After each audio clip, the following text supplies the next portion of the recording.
Hello students, आज जो मैं आपको पढ़ाने वाला हूँ बहुत ही इंटरेस्टिंग टॉपिक है। इसका नाम है मेजर्स ऑफ सेंट्रल टेंडेंसी। ठीक है, measures of central tendency and साथ में हम लोग पढ़ेंगे डिस्पर्जन। अब ये मेजर्स ऑफ सेंट्रल टेंडेंसी का मतलब क्या होता है? किसी भी डेटा का एवरेज कैरेक्टरिस्टिक्स फाइंड आउट करना, उसको बोलते हैं मेजर्स ऑफ सेंट्रल टेंडेंसी। और डिस्पर्जन का मतलब होता है उस डेटा में वेरिएशन कितना हो रहा है, उसको बोलेंगे डिस्पर्जन। कितने से चेंजेस हो रहा है वो डेटा। तो यहाँ पे वो डेटा की बात हो रही है कि डेटा का एवरेज कैरेक्टरिस्टिक्स और डेटा में कितना चेंजेस हो रहा है। तो फर्स्ट ऑफ ऑल हमें समझना पड़ेगा कि डेटा का मतलब क्या है और डेटा कितने टाइप के होते हैं। जिसका हम स्टडी कर रहे हैं ना, वही डेटा। फॉर एग्जाम्पल, मुझे ये पता लगाना है कि एडवर्टीजमेंट और सेल्स में क्या रिलेशन है या कितने से चेंज हो रहा है। अगर मैं एड ज्यादा करूंगा तो सेल्स कितने से बढ़ेगा, कितना इंक्रीमेंट होगा। तो ये दो वेरिएबल है, उस दो वेरिएबल को मैं स्टडी कर रहा हूं तो डेटा हो गया। वैसे डेटा कितने टाइप के होंगे अपने? तो सबसे पहले डेटा होता है, इसका नाम है इंडिविजुअल डेटा। इंडिविजुअल डेटा कैसा दिखता है? इंडिविजुअल डेटा एग्जाम्पल 5 7 3 9 8, ये क्या है अपना इंडिविजुअल डेटा। Got it. दूसरा है अपना discrete data. Discrete mean data with frequency. Data भी है और साथ में फ्रीक्वेंसी भी है।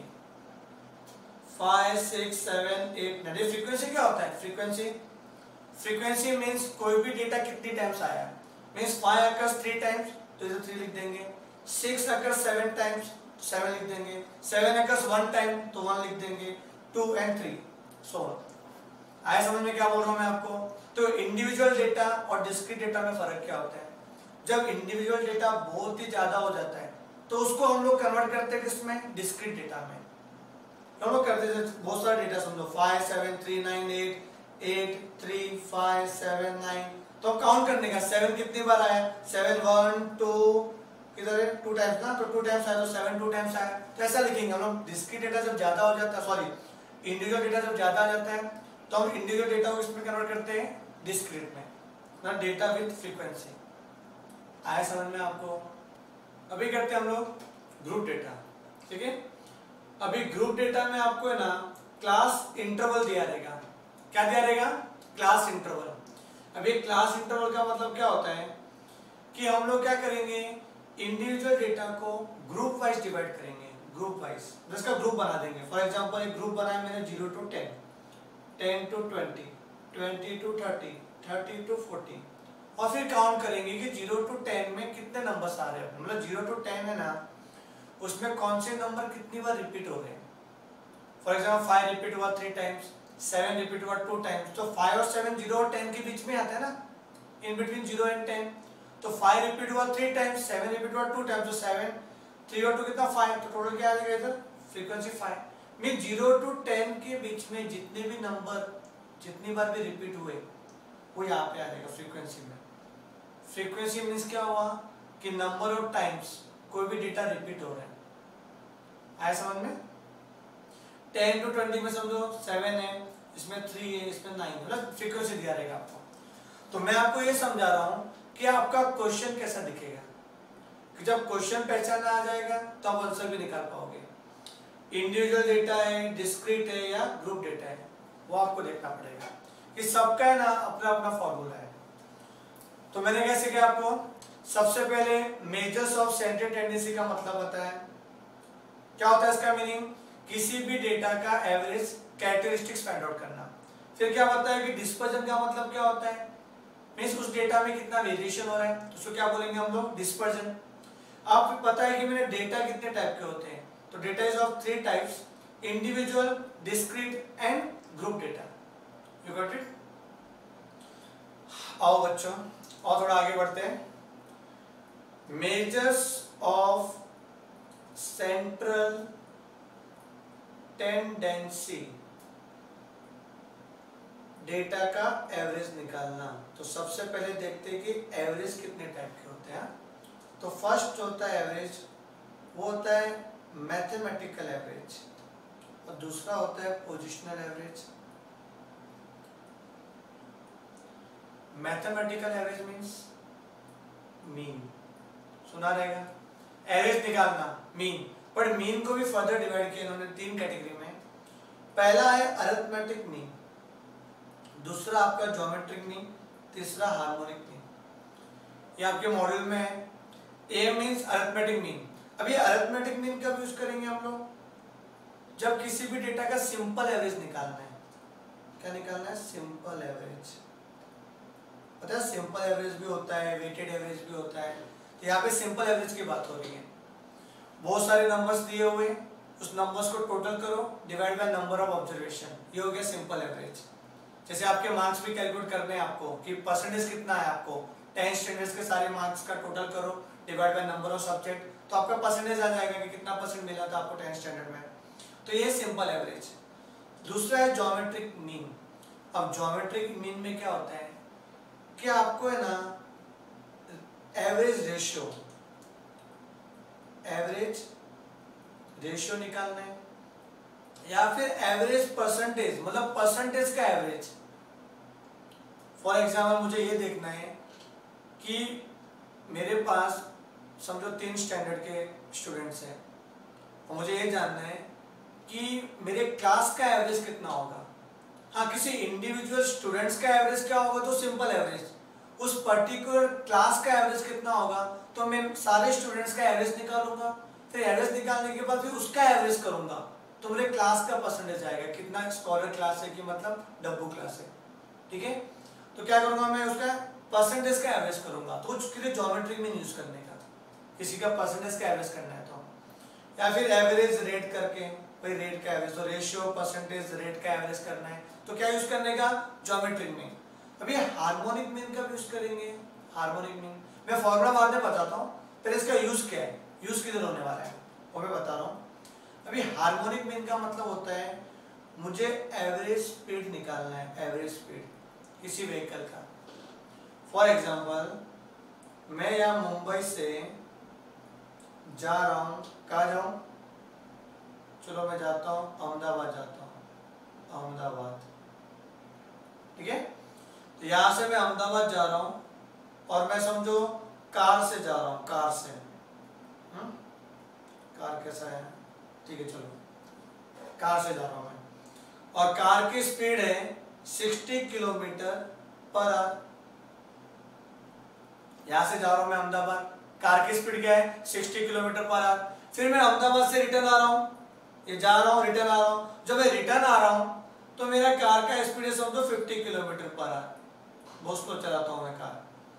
ठीक है, तो जा रहा हूं 60 किलोमीटर पर आवर से, आ रहा हूं 50 किलोमीटर पर आवर से, तो इसका एवरेज क्या होगा? एवरेज स्पीड क्या होगा? तो उसके लिए सिंपल एवरेज नहीं निकालेंगे हम लोग, क्या निकालेंगे? हार्मोनिक मीन निकालना पड़ेगा आपको कि ये स्पीड का मामला है। ठीक है, क्वेश्चन आएगा आपको, मतलब स्पीड के बारे में बोला है, स्पीड का एवरेज, तो आपको क्या निकालना पड़ेगा? Harmonic mean. तो ये आपका था मैथमेटिक्स में, मतलब मैथमेटिकल जो एवरेज है उसमें मीन पढ़ रहे थे हम लोग। मीन में एम, जीएम और एचएम फॉर्मूला मैं आपको बताता हूँ। अब ये पोजिशनल एवरेज क्या होता है? पोजिशनल एवरेज मतलब पोजीशन वाइज। इसमें 2 कैटेगरी है, एक मीडियन है और एक क्या है? मोड। मीडियन का मतलब होता है middle most value of given data, मतलब डेटा दिया होगा उसका मिडल मोस्ट वैल्यू क्या रहेगा? वो है मीडियन।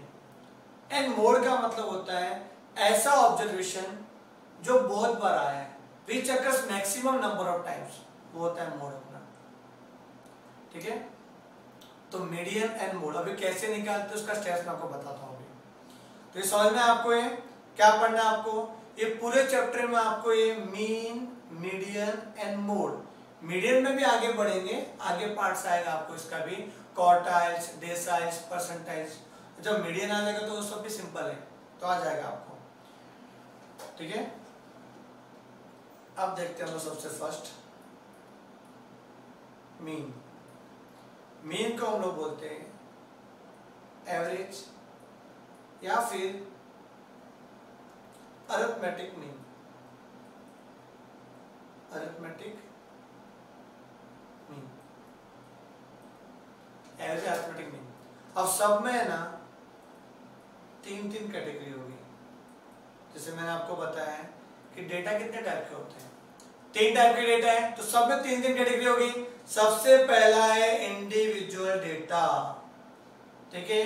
अब इंडिविजुअल डेटा कैसा दिखता है वो तो मैंने आपको बता दिया, कैसा दिखता है, अच्छा दिखता है, पर एक रो में लिखा रहेगा, ज्यादा कॉम्प्लिकेट नहीं रहेगा। तो सिंगल रो में लिखा हुआ है वो है क्या, अपना इंडिविजुअल डेटा। अब इंडिविजुअल डेटा का मीन निकालना है, इसको हम लोग लिखेंगे एक्स बार। क्या लिखेंगे, एक्स बार। तो एक्स बार का फॉर्मूला है summation of x upon n, इसको सिग्मा भी बोलते ना, समेशन, वेयर इस समेशन का मतलब क्या होता है, टोटल करना। क्या होता है इसका मतलब, टोटल करना। और x तो दिया रहेगा क्वेश्चन में, नंबर ऑफ ऑब्जर्वेशन, और n का मतलब है कि टोटल ऑब्जर्वेशन कितने हैं, तो नंबर ऑफ ऑब्जर्वेशन कितने हैं टोटल, उसको क्या बोलेंगे, n बोलेंगे। तो जो भी x दिया रहेगा क्वेश्चन में उसका टोटल करो divide by number of observation, ठीक है। मैंने एग्जांपल बताया था, रॉ डेटा, बहुत सारे डेटा रहेंगे इंडिविजुअल, सबको प्लस करने का, सबको क्या करने का, प्लस करो, कैलसियम में फिर डिवाइड बाय कितने ऑब्जर्वेशन है उसको डिवाइड कर लो, तो आपका आंसर आ जाएगा। तो बहुत ही सिंपल था आपका एक्स बार है। तो ये क्या हम लोग कर रहे हैं, अरिथमेटिक मीन के बारे में सीख रहे हैं। तो ये हो गया। दूसरा है अपना डेटा फ्रीक्वेंसी, या फिर मैंने इसको बताया था डिस्क्रीट डेटा। क्या बोला था, डिस्क्रीट, मतलब डेटा विथ फ्रीक्वेंसी, जिसमें एक्स कॉलम भी रहेगा और एफ कॉलम भी रहेगा। मतलब एक तो एक्स कॉलम रहेगा और एक एफ कॉलम रहेगा, क्वेश्चन में दिया रहेगा। अब इसका फॉर्मूला क्या है, इसका फॉर्मूला है x bar equal to summation f x upon capital letter में एन लिखने का। इसका मीनिंग क्या मैं बताता हूं। इसमें एन का मतलब क्या था, नंबर ऑफ ऑब्जर्वेशन, क्या था, नंबर ऑफ ऑब्जर्वेशन, और यहां पे एन का मतलब क्या है, टोटल ऑफ फ्रीक्वेंसी, फ्रीक्वेंसी का टोटल। नहीं समझ रहे, देखो n का मतलब नंबर ऑफ ऑब्जर्वेशन। हम लोग डेटा फ्रीक्वेंसी कैसे बनाते हैं, डिस्क्रीट डेटा, ये हम लोग रॉ डेटा को कन्वर्ट करते हैं किसमें, डिस्क्रीट में। तो इसमें क्या है कि x का मतलब क्या हुआ कि समझो रॉ डेटा, और f मतलब वो कितनी बार आया है। तो समझो इंडिविजुअल डेटा में समझो कोई 5-6 बार आया है, तो 5 के सामने क्या लिखूंगा, 6 टाइम्स। तो ये ना 5 6 टाइम्स आया हुआ है, तो f का टोटल कर दो, वही तो आपका डिस्क्रीट डेटा का मतलब टोटल हो जाएगा इसका, इंडिविजुअल डेटा का। इंडिविजुअल डेटा का टोटल मतलब वही है, हमने क्या किया था, इंडिविजुअल डेटा को कन्वर्ट किया था किसमें, डेटा फ्रीक्वेंसी में। तो डेटा फ्रीक्वेंसी में जो फ्रीक्वेंसी होती है उसका मीनिंग क्या हुआ कि x कितनी बार आया है, तो वही हुआ कि n काउंट करना है हमने, तो फ्रीक्वेंसी का टोटल कर लो, तो वो क्या रहेगा आपका n, कैपिटल लेटर है। तो यहाँ पे मैं लिखता हूँ कि वेयर n का मतलब क्या हुआ, n का मतलब हुआ टोटल ऑफ फ्रीक्वेंसी, ठीक है। और x और f तो दिया रहेगा। अब हमें करना कैसे, सॉल्व कैसे करना है, तो x दिया हुआ है और f दिया हुआ है, हम एक और कॉलम बनाएंगे f into x, option formula में दिया हुआ ना fx, तो fx का मतलब क्या हुआ, f मल्टीप्लाई विथ x, तो इसको मल्टीप्लाई करेंगे यहाँ पे, इसका टोटल कर लेंगे, वो लिखेंगे न्यूमरेटर में, और डिनोमिनेटर में क्या लिखेंगे, n मींस क्या हुआ, टोटल ऑफ फ्रीक्वेंसी, फ्रीक्वेंसी का टोटल। देखो फॉर्मूला देख के कॉलम ड्रॉ करना है, कॉलम को रट्टा नहीं मारना है कि पहला कौन सा कॉलम है, सेकंड कौन सा कॉलम है, थर्ड कौन सा कॉलम है, रट्टा मारना ही, तो फॉर्मूला रट्टा मारो समझ के, समझ में आ रहा है। तो फॉर्मूला आपके दिमाग में रहेगा तो आप खुद से टेबल भी ड्रॉ कर सकते हो, आया समझ में आपको ये। अब बात करते हैं हम लोग ग्रुप डेटा की। ग्रुप डेटा, ग्रुप डेटा में क्या होता है, क्लास इंटरवल और frequency 0 to 10, 10 to 20, 20 to 30, 30 to 40, और फ्रीक्वेंसी दिया 5, 7, 3, 9, जो भी है व्हाटएवर। इसका फॉर्मूला सिमिलर ही है, कैसा देखो, x bar equals to total of fx divide by n, ठीक है। फॉर्मूला तो मैंने लिख लिया, अब इसको सॉल्व करना है। f दिया है क्या क्वेश्चन में, हाँ दिया है, f दिया है, x दिख रहा है आपको, x ग्रुप डेटा में x दिख रहा है क्या, ग्रुप डेटा में आपको x दिख ही नहीं रहा है, तो x आपको पहले निकालना पड़ेगा, और x is nothing but mid value of class interval. Class interval का मिडल वैल्यू वो होता है x, कैसे आएगा मिड वैल्यू? देखो क्लास इंटरवल का इसका मिडल वैल्यू देखो 0 to 10 के बीच में क्या रहेगा? 5 रहेगा। कैसे निकाला 5? लोअर लिमिट और अपर लिमिट दोनों को प्लस किया divide by 2। Lower limit upper limit दोनों को प्लस करके डिवाइड बाय 2। तो 0 और 10 कितना होता है? 10। 10 डिवाइड बाय 2 कितना हुआ? 5। फिर 10 और 20 को प्लस करो कितना होता है? 30। 30 डिवाइड बाय 2 कितना हुआ? 15। वैसे 25 35 बढ़ते रहेगा। ये आपका f आ गया। अब ये देखो ये f और x तो ऐसा बन गया, डेटा फ्रीक्वेंसी में कन्वर्ट हो गया, ये डिस्क्रीट डेटा बन गया। अब तो वैसे ही करना है। देखो fx मतलब f और x का मल्टीप्लिकेशन देन टोटल, समझे? और n का मतलब क्या हुआ? सॉरी f का टोटल क्या हुआ? f का टोटल। तो यहाँ पे लिख देंगे इसका टोटल कितना आया और इसका टोटल कितना आया, आंसर आ जाएगा आपका। x का टोटल मत करना, क्या करोगे x का टोटल करके? फॉर्मूला क्या है? fx का टोटल ना, तो fx का टोटल चाहिए हमें, और n का मतलब होता है कि फ्रीक्वेंसी का टोटल चाहिए। तो आया समझ में आपको? ये था आपका अरिथमेटिक मीन। आया समझ में ये difference between AM, GM and HM? अच्छा, इसका जो आंसर आएगा ना, तीनों रिलेशन क्या है? AM is always greater than equal to GM, और ये बड़ा होएगा HM से। मीन सबसे बड़ा क्या होगा? AM, then GM, then HM।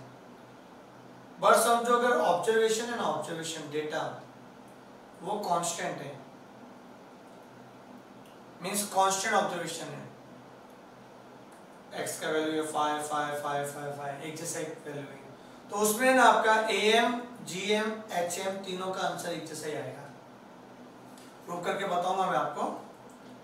और अगर समझो डेटा है ना, डेटा वो डिस्टिंक्ट है, अलग अलग है, मतलब 5 7 3 9 कुछ भी है, तो उस केस में AM बड़ा रहेगा GM से और GM बड़ा रहेगा HM से। ये रिलेशन है अपना, ठीक है? AM, GM, HM देखते हैं मॉडल में लिखा हुआ है सब। तो यहाँ पे आपको इलस्ट्रेशन दिया हुआ है। Followings are the daily wages in rupee of sample of 9 workers 58 62 48 53 70 52 60 84 75 compute the mean wage। क्या पूछा आपने को? मीन वेज निकालना है। क्या करेंगे हम लोग? सारे जो ऑब्जर्वेशन दिया हुए 58 ये सबको प्लस करेंगे, तो प्लस करके कितना है आंसर मेरा? 562 divide by number of observation, कितने? 9 वर्कर्स है ना, देखो 9 ऑब्जर्वेशन ही रहेंगे, डिवाइड बाय 9। तो सिंपल था ये, ठीक है? इसमें और ये देखो एक और सम दिया हुआ है। Compute the mean weight of the group of BBA students. किसी कॉलेज के स्टूडेंट्स है, अब इसका वेट दिया हुआ है देखो, और ये क्या दिया है? Number of students. पहले बताओ ये कौन से टाइप का डेटा है? इंडिविजुअल है, डिस्क्रीट है, या फिर ग्रुप डेटा है? बोलो। ग्रुप दिख रहा है, ग्रुप डेटा है। अब ग्रुप डेटा का देख के आपको फॉर्मूला याद आना चाहिए, याद आ रहा है? अब इसमें देखो ग्रुप डेटा देखो कंटिन्यूअस नहीं है, 44 to 48 है, फिर 49 से स्टार्ट हो रहा है, देखो 1 का गैप है, 1 का गैप है, ऐसा तो कंटिन्यूअस नहीं है।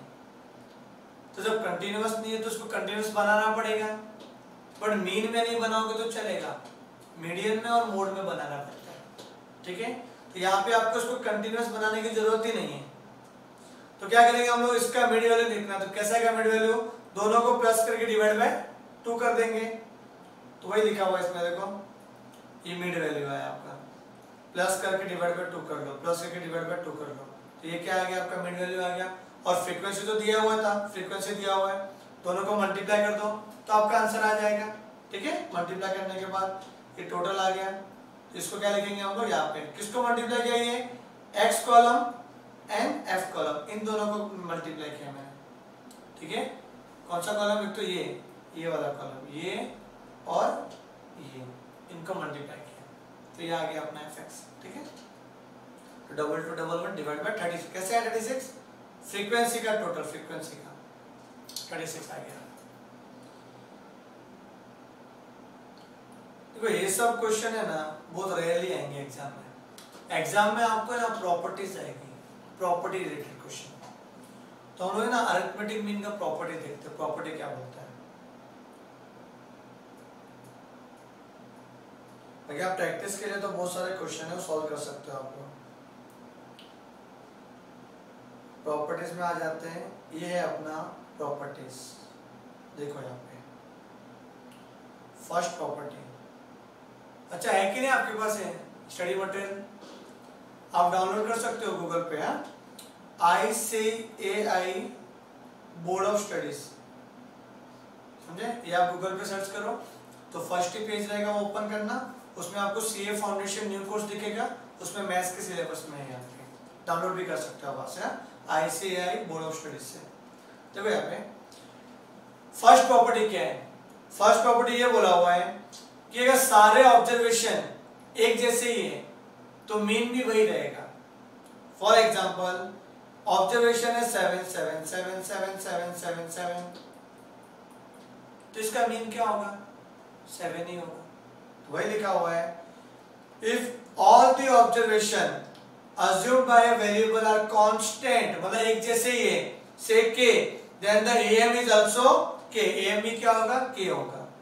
आया समझ में? जैसे सारे स्टूडेंट्स की हाइट 170 सेंटीमीटर ही है, तो उसका मीन भी करो, सबको प्लस करो, divide by number of student करो, तो आपका आंसर भी 170 सेंटीमीटर ही आएगा।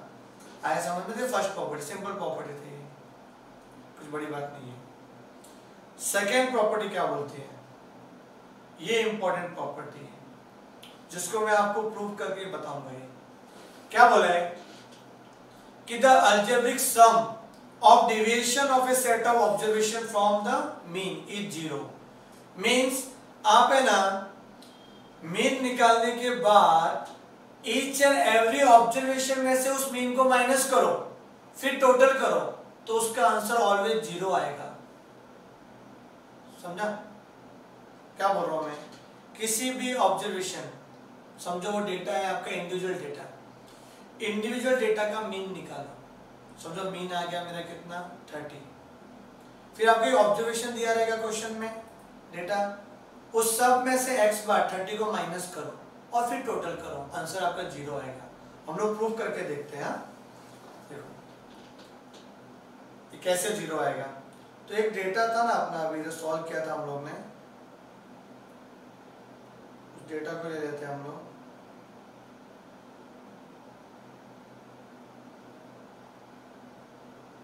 ये देखो डेटा,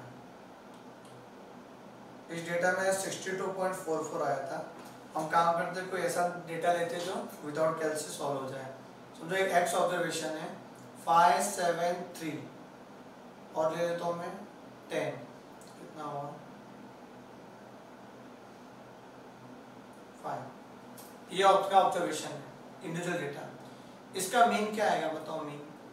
मीन का formula summation x upon n। तो x का टोटल करेंगे, कितना आएगा टोटल?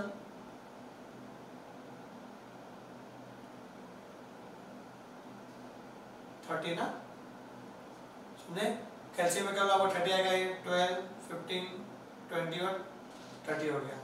तो 30 डिवाइड बाय n क्या होता है? Number of observation. कितने ऑब्जर्वेशन है? 1 2 3 4 5, तेरा टोटल 5 ऑब्जर्वेशन। तो आंसर क्या आ रहा है आपका? 6। तो 6 क्या हुआ आपका? x बार हुआ। अब मैं क्या करूंगा, एक कॉलम बनाऊंगा x माइनस x बार का, मीन सारे ऑब्जर्वेशन में से ईच एंड एवरी ऑब्जर्वेशन में से मैं क्या करूंगा? x बार को माइनस करूंगा। जैसे 5 माइनस 6, ये 5 है ना 5, तो 5 माइनस 6 कितना होगा? -1। 7 माइनस 6 1, 3 माइनस 6 -3, 10 माइनस 6 4, 5 माइनस 6 -1। अब प्लस करो क्या आएगा देखो, तो 4 1 5 3 1 4 5, तो क्या आ रहा है? 0 आ रहा है। ऐसा समझ में? हाँ इंडिविजुअल डेटा होगा तो डेटा क्या होना चाहिए? इंडिविजुअल। तो इंडिविजुअल डेटा में क्या होता है कि आप पहले मीन निकालो, फिर ईच एंड एवरी ऑब्जर्वेशन में से x बार को माइनस करो, आंसर क्या आएगा? 0 आएगा। तो सॉल्व करके बताना नहीं, ये प्रॉपर्टी है, याद रखनी प्रॉपर्टी। अगर एमसीक्यू आ गया ऐसा, ऑब्जर्वेशन दिया और बोला x माइनस x बार का सम निकालो, ऐसा देंगे वो लोग कि सम ऑफ x माइनस x बार कितना होगा, तो आप क्या बोलोगे? 0 होगा। क्या होगा? 0 होगा। बट क्वेश्चन में ऐसा दिया कि मॉड्यूलस x माइनस एक्स बार, ऐसा ये ब्रैकेट नहीं बनाया है, अभी लोग गुगली मारेंगे कैसा, आपने ब्रैकेट वाला पढ़ा है बट आपको क्या दिया, मॉड्यूलस दे दिया। मॉड्यूलस में क्या होता है कि सारे ऑब्जर्वेशन पॉजिटिव होते हैं, तब आपका आंसर 0 नहीं आ सकता, कभी भी नहीं आ सकता 0। समझ में, पॉजिटिव का टोटल करेंगे तो क्या 0 से प्लस ही रहेगा। आया समझ में? तो ये किसके लिए एप्लीकेबल है, अगर ब्रैकेट बना रहेगा तो, अगर मॉड्यूलस रहेगा तो 0 नहीं आ सकता। तो ये आपका कौन सा था, ये इंटीजर डेटा के लिए था। अब हम लोग बात करते हैं कि अगर यही ऑब्जर्वेशन आपका अगर डेटा फ्रीक्वेंसी या फिर ग्रुप डेटा है, डिस्क्रीट और ग्रुप डेटा, तो उसमें क्या होगा, तो उसमें फॉर्मूला ऐसा है, summation f x minus x bar, वो क्या होगा, 0 होगा। मतलब f से मल्टीप्लाई करना पड़ेगा x माइनस एक्स बार को, फिर टोटल करना, तो क्या आएगा आपका आंसर 0 आएगा। ठीक है, ये आपका प्रॉपर्टी इंपॉर्टेंट है। कौन सा प्रॉपर्टी था अपना, ये सेकंड प्रॉपर्टी, समझे, दिख रहा है आपको सबको। तो वही बोला है कि समेशन x माइनस एक्स बार 0 हुआ अगर डेटा क्या हुआ, इंडिविजुअल है, अनक्लासिफाइड डेटा है, और क्लासिफाइड डेटा रहेगा आपका, ग्रुप डेटा रहेगा, तो समेशन फ्रीक्वेंसी भी लगेगा, क्या लगेगा, फ्रीक्वेंसी।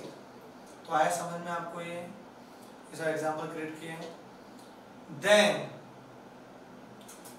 भर के क्वेश्चन आता है प्रॉपर्टी नंबर 3 में से, इससे भी इंपॉर्टेंट है। इसमें आपको सबसे पहले समझना पड़ेगा कि ये चेंज ऑफ ओरिजिन क्या होता है और चेंज ऑफ स्केल क्या होता है। चेंज ऑफ ओरिजिन और चेंज ऑफ स्केल, देखो कोई भी डेटा है इंडिविजुअल या डिस्क्रीट, उस ओरिजिनल डेटा में मैं कुछ चेंजेस करता हूं, और चेंजेस भी कैसा करता हूं, एडिशन और सब्ट्रैक्शन, तो उसको क्या बोलेंगे हम लोग कि मैंने चेंज ऑफ ओरिजिन किया। ओरिजिनल डेटा में मैंने कुछ चेंजेस किया और नया डेटा बनाया, रिवाइज डेटा, और चेंजेस भी कैसा किया मैंने, प्लस या माइनस किया, +7 या -3 जो भी है, मतलब मैं एडिशन कर रहा हूं और मैं सब्ट्रैक्शन कर रहा हूं, तो उसको क्या बोलेंगे कि चेंज ऑफ ओरिजिन हो रहा है। और समझो उसी डेटा में मैंने क्या किया, मल्टीप्लिकेशन किया या फिर क्या, डिवीजन किया, तो उसको बोलने का कि चेंज ऑफ स्केल, स्केल में चेंजेस किया मैंने। देखो ये एक ऑब्जर्वेशन है 5, 3, 8। अब मैं क्या कर रहा हूं, देखना, मैं ना x को कन्वर्ट कर रहा हूं u में, समझे, u में, और कैसा कन्वर्ट कर रहा हूं कि मैं सब ऑब्जर्वेशन में 2 प्लस कर रहा हूं, मींस 5 + 2 कितना होगा, 7, 3 + 2 कितना होगा, 5, और 8 + 2 कितना होगा, 10। मींस ये मेरा ओरिजिनल डेटा था और मैंने चेंज करके ये डेटा बनाया। मतलब मैंने क्या किया पता है, मैंने चेंज ऑफ ओरिजिन किया, चेंज ऑफ स्केल नहीं किया। चेंज ऑफ स्केल करने के लिए मुझे मल्टीप्लाई करना पड़ेगा। तो पहले ये समझना है कि चेंज ऑफ ओरिजिन क्या होता है और चेंज ऑफ स्केल क्या होता है।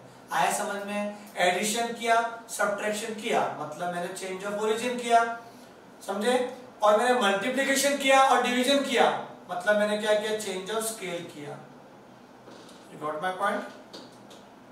ठीक है, अब आगे देखते हैं कि ये प्रॉपर्टी बोलता क्या है। ये प्रॉपर्टी ये बोलता है कि आपने अगर ओरिजिनल डेटा में कुछ छेड़छाड़ी किया, क्या किया, कुछ चेंजेस किया, तो उसकी वजह से आपका मीन का वैल्यू भी चेंज हो जाएगा। जैसे मैंने ना एक ओरिजिनल डेटा था, उसका मीन कैलकुलेट किया और मीन आया, समझो मेरा 6 आया, 6 मीन आया। अब मैंने ओरिजिनल डेटा को चेंज किया किसी भी वे से, चाहे वो एडिशन किया हो या सब्ट्रैक्शन किया हो या मल्टीप्लाई किया हो, डिवीजन किया हो, तो क्या होगा, मेरा जो ओरिजिनल डेटा का जो आंसर है वो भी चेंज हो जाएगा। सर ऐसा तो सब में होगा, करके देखो, सब में नहीं होता। आगे चैप्टर में आपको सिखाने वाला हूँ। मेजर्स ऑफ सेंटर टेंडेंसी के बाद आएगा डिस्पर्जन। तो डिस्पर्जन में कुछ कंसेप्ट समझना है ना, उसमें ऐसा नहीं होता। ओरिजिनल डेटा चेंज करो, आपका आंसर चेंज नहीं होगा, वही का वही आंसर होगा। इसलिए मैं आपको बता रहा हूँ, प्रॉपर्टी बहुत ही काम की प्रॉपर्टी है ये आपका रिग्रेशन, कोरिलेशन, उसमें भी काम आएगा। तो इसमें समझ लो मैं क्या बोल रहा हूँ। चलो एक प्रूफ करके देखते हैं। अभी हमने एक सम सॉल्व किया था, देखो यहाँ पे आपका मीन कितना आया था इसमें, 6। अब मैं क्या कर रहा हूँ, x को कन्वर्ट कर रहा हूँ u में, x को u में कन्वर्ट कर रहा हूँ। कैसे, देखो x प्लस कुछ भी ले लो, समझो 3 ले लेता हूँ, 3, x + 3। अब मैंने प्लस किया ओरिजिनल डेटा में, इसमें मैं क्या कर रहा हूँ, चेंज ऑफ ओरिजिन कर रहा हूँ। क्या कर रहा हूँ, चेंज ऑफ ओरिजिन। देखो डेटा को चेंज करना है ना, ओरिजिनल डेटा को, तो मैं प्लस भी कर सकता हूँ, माइनस भी कर सकता हूँ, मल्टीप्लाई भी कर सकता हूँ, डिवीजन भी कर सकता हूँ। अगर मैंने प्लस और माइनस किया मतलब मैंने क्या किया है, चेंज ऑफ ओरिजिन किया है। और मल्टीप्लिकेशन और डिवीजन किया मतलब मैंने क्या किया है, चेंज ऑफ स्केल किया है। तो यहाँ मैं चेंज ऑफ ओरिजिन कर रहा हूँ। तो 5 + 3 कितना होगा, 8। मतलब ईच एंड एवरी ऑब्जर्वेशन में 3 प्लस करो, 3 कदम आगे जाओ। तो 7 + 3 कितना आएगा, 10, 3 + 3 6, 10 + 3 13 एंड 5 + 3 8। अब बताओ इसका u का टोटल कितना आया। मैंने x बार तो निकाला था पहले से, मैं अभी क्या निकाल रहा हूँ, u बार निकाल रहा हूँ, u बार। तो u बार का फॉर्मूला क्या बन जाएगा, समेशन u/n, मींस u का total divide by n। n कितना है, n तो उतना ही रहेगा ना, n 5 है। और u बार तो u का टोटल कितना आएगा, प्लस करो 8 + 10 + 6 + 13 + 8, तो कितना आ रहा है 45। तो 45 डिवाइड बाय 5 कितना होता है 9। तो u बार कितना आया 9। देखो x बार अपना था 6, u बार कितना आया 9। कितने से चेंज हुआ बोलो, 6 था 9 हो गया, मतलब 3 से चेंज हुआ। मेरा ओरिजिनल डेटा भी 3 से चेंज हुआ था, तो आंसर भी 3 से चेंज हुआ। समझ में आ रहा है। इट मींस अगर ओरिजिनल डेटा 3 से माइनस होता तो आंसर भी 3 से माइनस हो जाता। 6 - 3 कितना होता, 3 आता आंसर आपका। आया समझ में। हाँ मल्टीप्लाई होता तो यहाँ भी मल्टीप्लाई हो जाता। आया समझ में। तो वही प्रॉपर्टी बोल रही है कि आपका ओरिजिनल डेटा के जितने से चेंज हो रहा है आपका आंसर भी उतने से चेंज हो जाएगा, जितने से उतने से। आया समझ में। वही बोला है AM is affected due to change of origin और it is also affected due to change of scale, scale से भी और origin से भी, which implies that if the original variable x is changed to another variable y by effecting a change of origin say A and scale से B, मतलब इन्होंने A को क्या किया है, change of origin assume किया है। देखो A को इधर प्लस में लिखा है और B को मल्टीप्लिकेशन में लिखा है, मतलब B का मतलब क्या हुआ, change of scale.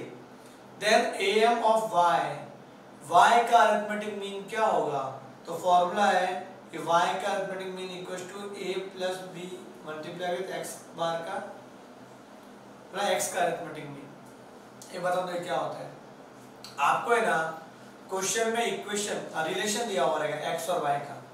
For example ऐसा दिया है y = 2 + 3x, क्या दिया है y = 2 + 3x, और ऐसा क्वेश्चन बोला है कि अगर x बार = 2 है तो y बार क्या होगा, x बार 2 है तो y बार क्या होगा। हम क्या करेंगे पता है, x बार मतलब x, क्योंकि दोनों के रिलेशन में क्या होता है, जहां पे लाइन जैसे ये x का लाइन है और ये y का लाइन है, x और y, ये जहां पे भी इंटरसेक्ट करता है ना वो x बार और y बार होता है पॉइंट दोनों के रिलेशन में। तो x बार मतलब वो x अज्यूम करो, तो x को क्या करो 2 पुट करो, यहाँ पे x के बेस पे 2 पुट करो, तो 3 2 जा क्या हो जाएगा 6, और 6 + 2 कितना आ जाएगा 8। मींस अगर x बार 2 है तो by putting the value of x in given equation 3 2 जा 6 एंड 6 + 2 कितना 8, तो y बार = क्या हो जाएगा 8 हो जाएगा। देखो मैं अभी इसका सम करा देता हूँ आपको, कैसा सम रहेगा इसका आपके एक्सरसाइज में रहेगा। और ये प्रॉपर्टी से ना भर भर के क्वेश्चन आएगा आपको, प्रॉपर्टी ज्यादा याद रखना है कि जो आपने ये जो सम सॉल्व करना है तो आपने 11 में सीखा था, 11 में भी किया रहेगा, शायद ये 10th स्टैंडर्ड में भी किया रहेगा आपने। तो मैं तो जो आपका प्रॉपर्टी का ही क्वेश्चन आएगा एग्जाम में।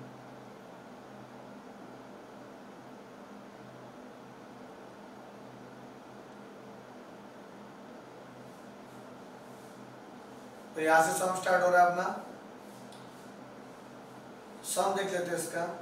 सेट बी में आपको है ना 2 मार्क्स के क्वेश्चन है, 1 मार्क्स के लिए आएंगे, लिखा है 2 मार्क्स के लिए, और ये 1 मार्क्स के लिए आएगा आपका सम।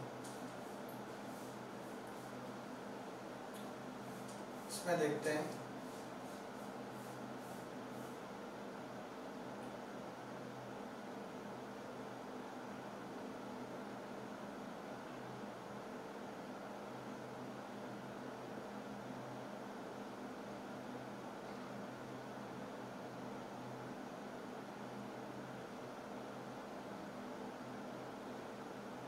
ये देखो क्वेश्चन नंबर 17, हाँ क्वेश्चन नंबर 17 में if the relationship between two variable u and v are given by 2u plus v plus 7 equal to 0, ये इक्वेशन दिया हुआ है।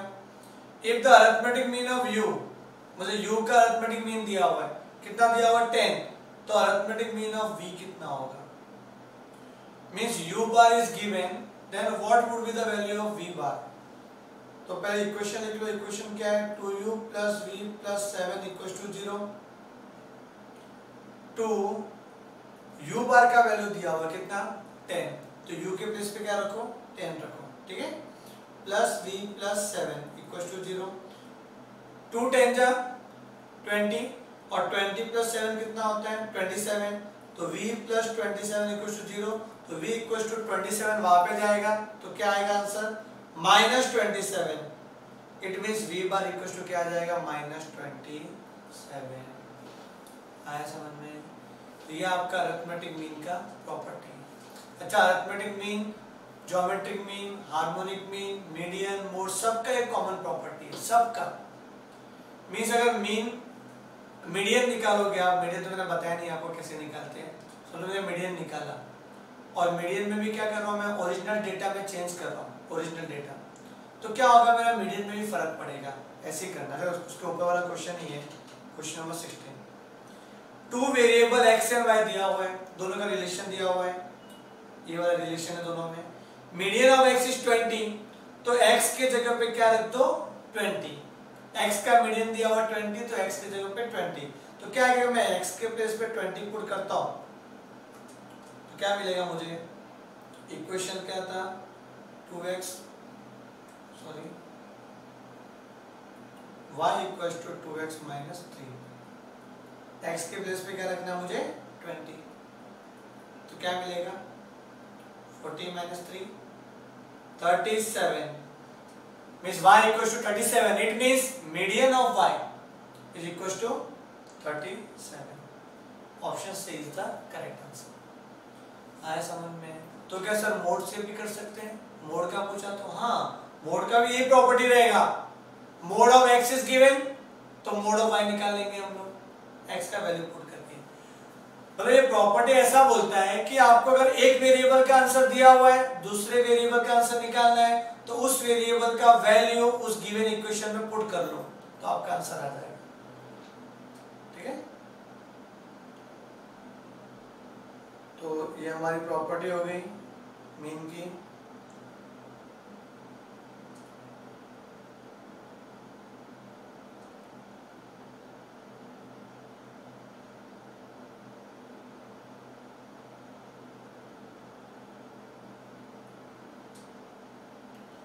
टोटल 3 प्रॉपर्टी हुई अपनी, ठीक है।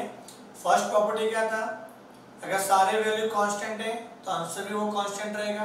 दूसरा प्रॉपर्टी क्या था कि सारे ऑब्जर्वेशन में से अगर मैं मीन को माइनस करूंगा और उसका टोटल करूंगा तो क्या आएगा, 0 आएगा, क्या आएगा 0।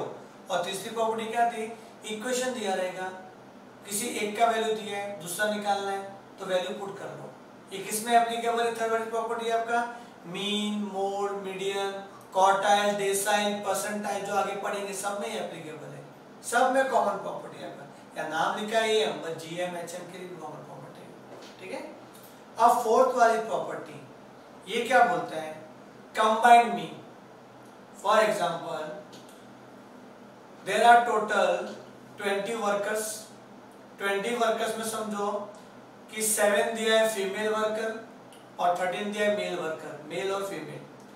13 मेल वर्कर्स का भी वेजेस दिया हुआ है कि कितना उसको वेजेस मिलता है on an average, and female workers है जो 7, वो 7 फीमेल वर्कर्स का भी एवरेज दिया हुआ है। मतलब एक 2 ग्रुप बना दिया हम लोग ने, एक 13 का ग्रुप बन गया, एक 7 का ग्रुप बन गया, और दोनों का ग्रुप कितना, टोटल कितना हो रहा है 20। तो मुझे 20 का मीन निकालने वाला मुझे कंबाइन करना पड़ेगा, मेल प्लस फीमेल कंबाइन करके कंबाइंड मीन क्या होगा, तो हम लोग कंबाइंड मीन सीख रहे हैं, ठीक है। कंबाइंड मीन का सिंपल फॉर्मूला है, मतलब 2 ग्रुप दिया रहेगा, ग्रुप 1 और ग्रुप 2, समझे। अब फर्स्ट ग्रुप में समझो नंबर दिया है, देयर आर 10 ऑब्जर्वेशन। मैंने आपको एग्जांपल दिया था, कितने टोटल समझो 7 फीमेल है और उनका है ना मीन वेजेस दिया हुआ है फॉर एग्जांपल 50 पर आवर का, समझे 50 रुपीज कमाते हैं। फिर दूसरा जो ग्रुप है उसमें है ना मेल काम करते हैं 13 मेल। अब इसका जो एवरेज दिया हुआ है 70, ज़्यादा कमाने को कम मिलता है। तो क्वेश्चन ये है कि 20 वर्कर्स का मीन निकालो। 20 वर्कर्स का मीन्स मेल और फीमेल दोनों को प्लस करके, समझे 13 और 7। तो हमें क्या करना है 20 वर्कर्स का मीन निकालना है। तो कंबाइंड मीन करो 1 और 2, ये फर्स्ट ग्रुप सेकंड ग्रुप का कंबाइंड। तो फॉर्मूला ऐसा है n1 मीन 1, उसको n1 दे दो, उसको मीन 1 दे दो, प्लस n2 मीन 2, ये n2 ले लो, ये मीन 2 ले लो, समझे n2 mean 2 divide by n1 plus n2। आया समझ में? क्या है n1 प्लस n2, ये आपका कंबाइंड मीन का फॉर्मूला। पहले पुट कर लो, आंसर आ जाएगा आपका। ठीक है, ये था मीन, वही लिखा हुआ है। तो यहाँ पे अपनी प्रॉपर्टी फिनिश हुई है, समझे प्रॉपर्टी ऑफ अरिथमेटिक मीन। और कुछ प्रॉपर्टी ऐसा था ज्योमेट्रिक मीन में भी काम आएगा, हार्मोनिक मीन में भी काम आएगा और मीडियन एंड मोड में भी काम आएगा। ठीक है, तो अभी आ जाते हैं हम लोग मीडियन पे। Median means middle most value, और ये अपना पोजिशनल एवरेज है। तो दो टाइप बताया था मैंने आपको कि एवरेज में एक तो मैथमेटिकल एवरेज और एक पोजिशनल एवरेज। मैथमेटिकल एवरेज में मीन था, arithmetic mean, geometric mean, harmonic mean. But जो पोजिशनल एवरेज है उसमें मीडियन भी है और मोड भी है। तो मीडियन क्या आपका पोजिशनल एवरेज है, पोजीशन देखते हैं पहले, मीन्स मिडिल मोस्ट वैल्यू। अब मुझे मीडियन निकालना है, तो मीडियन के लिए भी ना अपने 3 केसेस बनेंगे। First for individual data, second is for discrete data and third one is for group data. तो सबसे पहले हम लोग देख लेते हैं कि इंडिविजुअल डेटा के लिए क्या फॉर्मूला है डेटा। इसके लिए सबसे पहले आपको स्टेप्स फॉलो करने पड़ेंगे, तो आप साथ साथ में लिखते रहना जो मैं आपको बता रहा हूँ। हेडिंग देना मीडियन। सबसे पहले क्या है इंडिविजुअल डेटा, इसमें steps, rearrange the data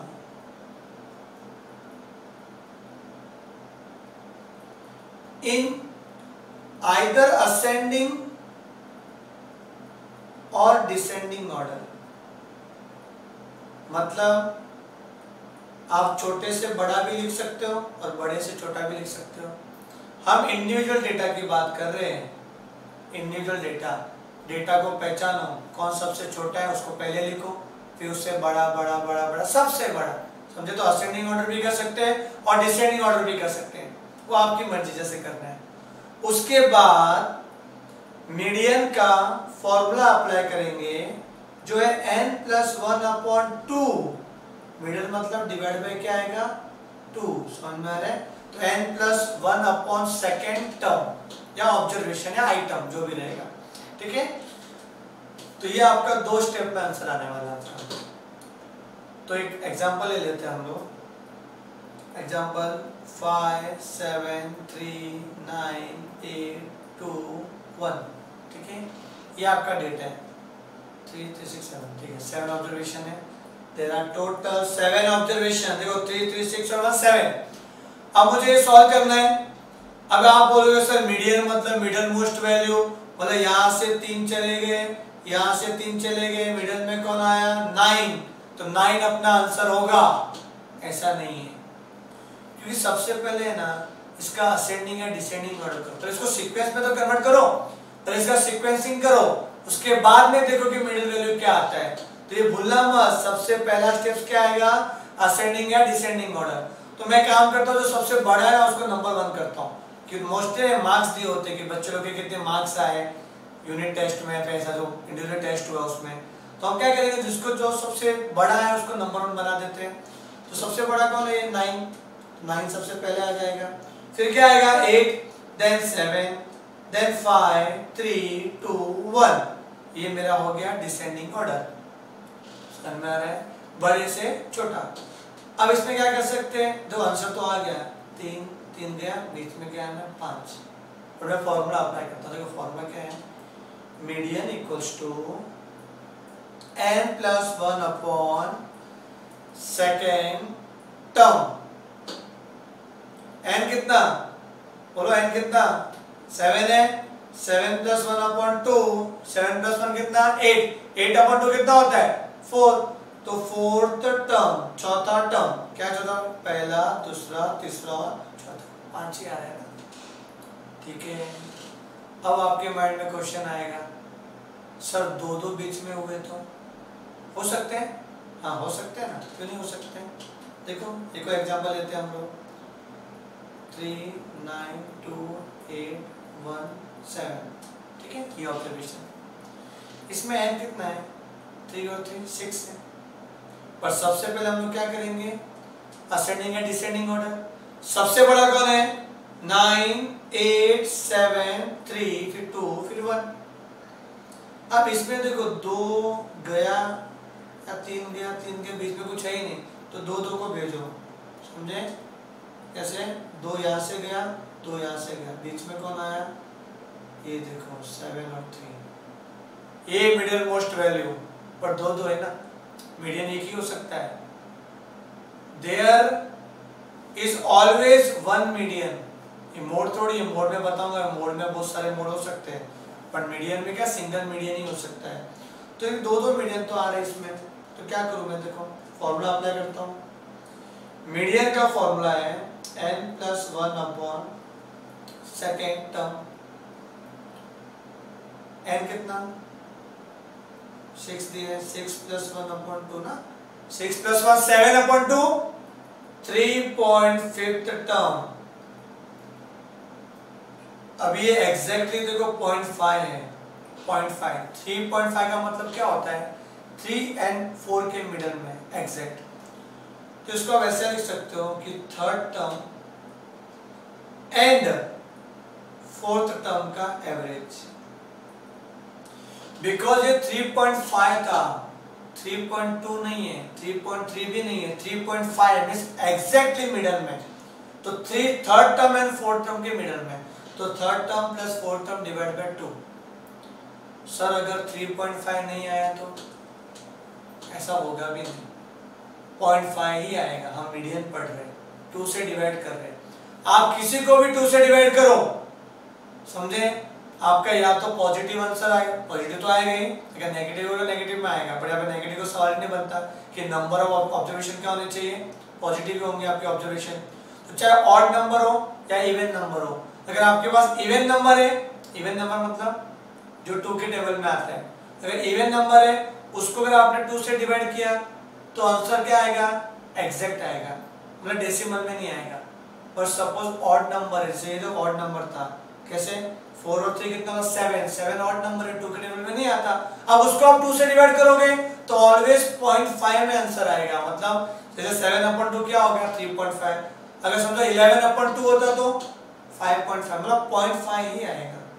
tension मत लो, टेंशन किसमें लेना है, जब आपको क्वार्टाइल पूछेंगे, क्वार्टाइल डेसाइल परसेंटाइल, तो उसमें अलग आता है, 0.2 भी आ सकता है, 0.3 भी आ सकता है, 0.25 भी आ सकता है, तो उसमें हम लोग क्या करेंगे, अलग फॉर्मूला अप्लाई करना पड़ेगा आपको स्टेप्स का। पहले ये देख लो, सिंपल तरीका है। तो थर्ड टर्म क्या था आपका, थर्ड टर्म, अरे ये आंसर नहीं आया, ये आंसर है क्या 3.5, ये आंसर नहीं है, third term plus fourth term divide by 2 करो तो वो आंसर है। तो थर्ड टर्म क्या है, देखो 1 2 3, थर्ड टर्म 7 है एंड फोर्थ टर्म क्या है 1 2 3 4, कितना है 3 डिवाइड बाय 2, तो क्या आया 10/2, 5 आंसर है। फिफ्थ टर्म मत बोल देना बार बार, समझे, आपने लिखा ना थर्ड टर्म तो टर्म लिख दिया, बार बार टर्म लिखते रहेंगे हम लोग, 7 टर्म थर्ड टर्म, एक बार लिख लेना थर्ड टर्म का आंसर 7, फोर्थ टर्म का आंसर 3, अब उसको सिंपलीफाई करो, बस आंसर क्या आ गया अपना 5 आ गया। ठीक है, समझा आपको, अरे बहुत सिंपल है मीडियम, ये सिंपल इसके लिए क्योंकि ये इंडिविजुअल डेटा था। कौन सा डेटा ये, इंडिविजुअल। तो अपना एक हो गया अपना इंडिविजुअल डेटा का सम। मींस अगर डेटा इंडिविजुअल रहेगा तो सिर्फ 2 स्टेप फॉलो करना है, असेंडिंग और डिसेंडिंग करो और फिर फॉर्मूला अप्लाई करो, आंसर आ जाएगा। अब थोड़ा आगे बढ़ते हैं। डेटा इंडिविजुअल नहीं है, डेटा डिस्क्रीट है। क्या है? डिस्क्रीट। समझे? डिस्क्रीट डेटा तो बहुत ही सिंपल है, इसके कंपेयर में सिंपल लगेगा आपको। देखो एक्स और एफ 10, 20, 30, 40, 50, 5, 3, 4, 7 और क्या ले लो इधर में 1 ले लेता हूँ। ठीक है, अब इसका निकालना है आपसे कि मीडियन क्या होगा। देखो यहाँ पे इसमें क्या असेंडिंग डिसेंडिंग करेंगे? यस करेंगे। किसका करेंगे? एक्स कॉलम का कि एफ कॉलम का? तो आंसर है एक्स कॉलम का। और आप एक्स कॉलम को देखो, पहले से ही आपका असेंडिंग ऑर्डर में देखो 10, 20, 30, 40, 50, मतलब पहले से किया हुआ है। नहीं किया हुआ तो करना पड़ता था हमें, इसका करते थे हम असेंडिंग डिसेंडिंग, अलग अलग दिया रहेगा तो इसका करेंगे तो साइमल्टेनियसली उसका भी हो जाएगा ना। तो इसमें पहले से किया हुआ है असेंडिंग, तो करने की जरूरत नहीं है। उसके बाद अब मीडियन का स्टेप्स देखो क्या है डिस्क्रीट डेटा में। सबसे पहला स्टेप तो यही था कि असेंडिंग डिसेंडिंग करो। उसके बाद सेकंड स्टेप लिख लेता हूं मैं। पहला क्या है? असेंडिंग या फिर descending. Rearrange the data in ascending और डिसेंडिंग। सेकंड आपको क्या करना है? Find cumulative frequency. आपको क्या करना है? CF निकालना। CF क्या होता है? CF फ्रीक्वेंसी को बारी बारी से प्लस करते जाओ। कैसे? देखो F क्या कॉलम बनेगा? CF extra. कैसे? 5 का इधर 5 आ जाएगा, हाँ इधर 5 आ जाएगा। फिर 5 + 3 कितना होता है? 8। 8 + 4 कितना होता है? 12। 12 + 7 कितना होता है? 19। और 19 + 1 कितना होता है? 20। आप F का प्लस करके देखो कितना आएगा? 20 आएगा। 20 आ रहा? देखो करके 20 आ रहा है। ठीक है, तो F और CF। तो CF क्या होता है? फ्रीक्वेंसी को टोटल करने का, क्यूमुलेटिव करते रहने का फ्रीक्वेंसी। उसके बाद तीसरा स्टेप है बस फिनिश, मीडियन का फॉर्मूला है n+1/2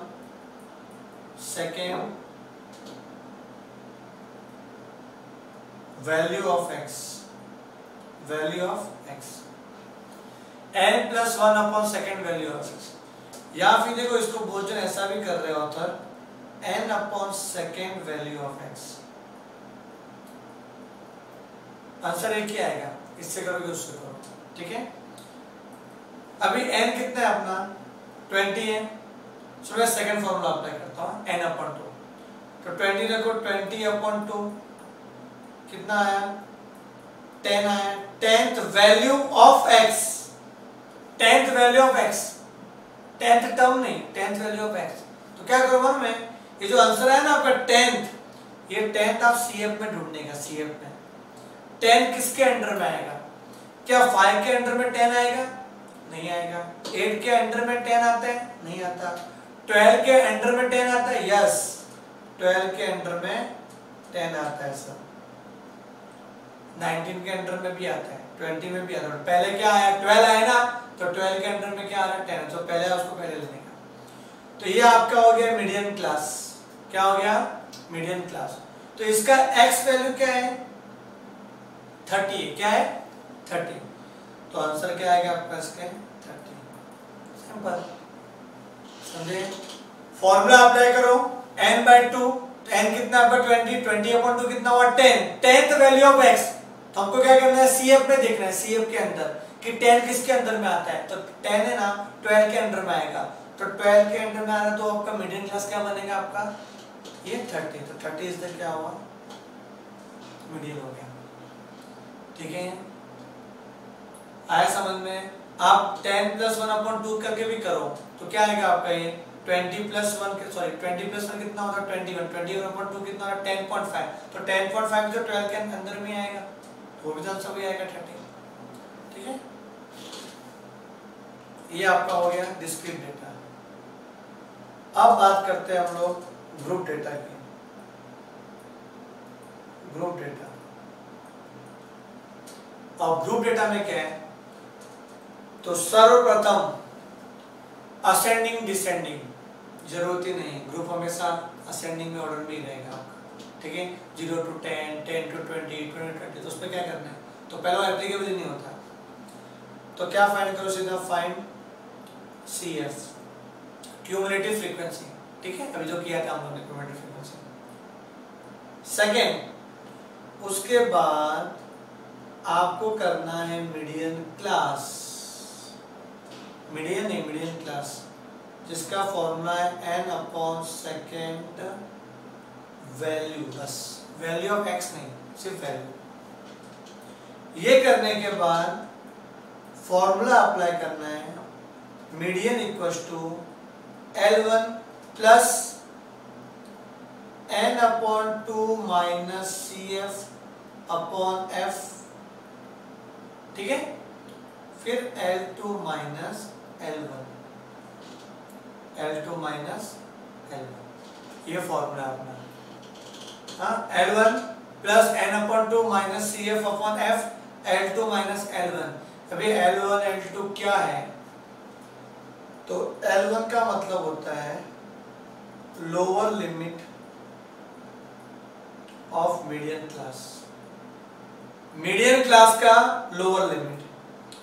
L2 का मतलब होता है अपर limit of median class, upper limit of median class, ठीक है। अब फ्रीक्वेंसी क्या होता है, F मतलब फ्रीक्वेंसी मींस जो आपका मीडियन क्लास आएगा ना, मीडियन क्लास जो इसमें बनाया था मैंने ऐसा मीडियन क्लास रेक्टेंगल किया था, ठीक है, ये वाला था। तो मीडियन क्लास में जो F रहेगा ना, F उसके अंदर वो F रहेगा आपका, मतलब फ्रीक्वेंसी ऑफ मीडियन क्लास, ठीक है, वो F रहेगा। CF क्या रहेगा, CF जो मीडियन क्लास है उसमें एक CF का कॉलम भी रहेगा लास्ट में, समझे क्या रहेगा, CF का कॉलम रहेगा। उस CF के कॉलम में जो ना मीडियन क्लास के ऊपर वाला CF वो आपका आएगा CF क्यूमुलेटिव फ्रीक्वेंसी। तो मैं बताता हूँ उसको कैसे। एग्जांपल क्लास इंटरवल और frequency 0 to 20, 20 to 40, 40 to 60, 60 to 80 और 80 to 100 दिख रहा है आपको, 80 to 100। उसके बाद फ्रीक्वेंसी, फ्रीक्वेंसी में ये फ्रीक्वेंसी ले लेता हूँ मैं ना, क्या क्या फ्रीक्वेंसी लिया था मैंने तो ले लेता हूँ क्या 5, 7, 3, 2, 3, ठीक है, ये मेरा फ्रीक्वेंसी हो गया। पहला स्टेप क्या बोला है, CF निकालो चुपचाप, CF बहुत ही सिंपल है, अभी बताया मैंने। 5 को 5 लिखने का 5 + 7 12, 12 + 3 15, 15 + 2 17, 17 + 3 20, क्या आ जाएगा 20। और F का प्लस भी करके देखो 20 आएगा, भरोसा रखो, आए समझ में 20 आएगा। अब ये किया। अब सेकेंड स्टेप क्या था अपना, median class, median class formula है n/2 वैल्यू, n कितना आया 20/2 मीन्स क्या है 10th वैल्यू। 10th वैल्यू किस में देखेंगे, CF में देखेंगे।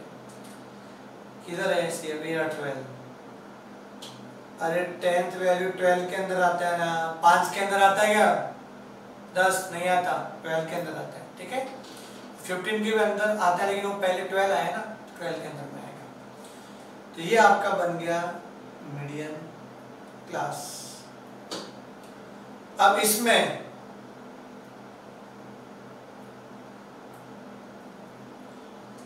ये ना ये 20 ये लोअर लिमिट है, ये हो गया L1, क्या हो गया ये L1। 40 ये क्या हो गया L2 upper limit of median class. Then after f frequency दिया हुआ है ना, फ्रीक्वेंसी, तो ये आपका f दिया तो इधर भी f आ जाएगा, ठीक है। ये f है अपना 7 क्या है अपना f है, और CF क्या है 12 ना बाबा ना, 12 नहीं आएगा, क्या आएगा इसके ऊपर वाला आएगा, क्या है 5, ये अपना CF है, ध्यान देना आए समझ में। तो CF क्या आएगा आपका उस मीडियन क्लास के ऊपर वाला पार्ट, वो आपका क्या रहेगा CF है, ठीक है। तो करते हैं हम लोग ये फॉर्मूला अप्लाई करना पड़ेगा। फॉर्मूला लिखो मैं इसका, मीडियन का फॉर्मूला क्या है, अब तो कर लोगे आप लोग, देखो कर लेता हूँ मैं ये वाला अपॉन f ब्रैकेट में L2 माइनस L1, L1 कितना है बताओ 20 और 40 है ना, L1 20 है, L2 कितना है 40 माइनस 20, ठीक है। और प्लस प्लस भूलना मत, इधर प्लस है, मल्टीप्लिकेशन नहीं है, प्लस है इधर, वो ध्यान में रहना चाहिए। यहाँ पे मल्टीप्लिकेशन छुपा हुआ है, इधर देखो दिखता नहीं है, तो यहाँ मल्टीप्लिकेशन है। तो क्या करेंगे हम लोग, n/2 कितना है अभी निकाला, n/2 कितना 10 था, 20/2 किया था हम लोग ने, कितना आया था 10 आया था, और CF का वैल्यू कितना है 5 है, और F का वैल्यू कितना 7 है। तो 20 प्लस, पहले इसको सॉल्व करो, क्या आएगा 10 माइनस 5 अपॉन 7 मल्टीप्लाई विथ 20, तो 20 प्लस 25 से कितना होता है 100 डिवाइड बाय 7 आया, तो चिल्लर में आया देखो 14.2857 प्लस करो कितना आया 34.2857 is the final answer for median. आया समझ में आपको, ये आपका था ग्रुप डेटा। तो आया समझ में, मीडियन का मतलब क्या हुआ मिडल मोस्ट वैल्यू, ठीक है, individual discrete and group data. Set B और सी में इसके सम है, चलो देख ही लेते हैं साथ में सम, तो मीडियन के सम, सेट बी में जाना पड़ेगा, चलो आगे क्वेश्चन नंबर 2 देखो, question number 2, what is the median for the following observation. Median क्या है बताओ, चलो बोलो जल्दी बोलो क्या है, 3 और 3 6 ऑब्जर्वेशन है। सबसे पहले हम लोग डिसेंडिंग ऑर्डर करते हैं, सबसे बड़ा कौन है 11, फिर 9, देन 8 6 5 4, ठीक है। अब इसमें फॉर्मूला क्या है मीडियन का, n+1 अपॉन सेकेंड, n कितना 6, 6+1 अपॉन सेकेंड टर्म, तो 7/2 क्या होता है 3.5 टर्म। किया था हम लोगों ने, इसको कैसे लिखते हैं कि third term plus fourth term divide by 2, तो थर्ड टर्म कितना है 1 2 3 8 प्लस 6 डिवाइड बाय 2 कितना आएगा 14/2, 7 आएगा, 7 दिया, यस 7 इज द आंसर, ठीक है। और भी कहीं दिया रहेगा मीडियन मीडियन मीडियन, ठीक है, इतना ही था। बाकी मीडियन में ग्रुप डेटा के सम भी है, प्रैक्टिस के लिए कर सकते हो, ठीक है, सिंपल रहेगा।